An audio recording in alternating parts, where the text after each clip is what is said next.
Ayan. Pahinga muna. Napuyat kagabi, hindi nakatulog sa bus. Ay. Ayan. Higa tayo muna dito. Sarap dito. Matulog, mahiga. Kasi ano tawag dito, kawayan. Nandito kami sa kubong maliit. Eto si nanay. Yung nanay. Nanay. Nanay. Hi nanay. Ayan, nandito kami sa kubong maliit. Ayan. Kasi mamaya alis din kami mga 12, mga past 12. Tapos yun.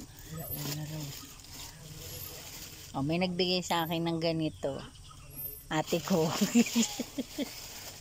O, diba? Sabi ko, ano ba naman to? O, diba? Pagalis sa pagalis, binigyan niya ako. O, siya. Ano naman yung pinagyabangan mo? Sige, bye-bye.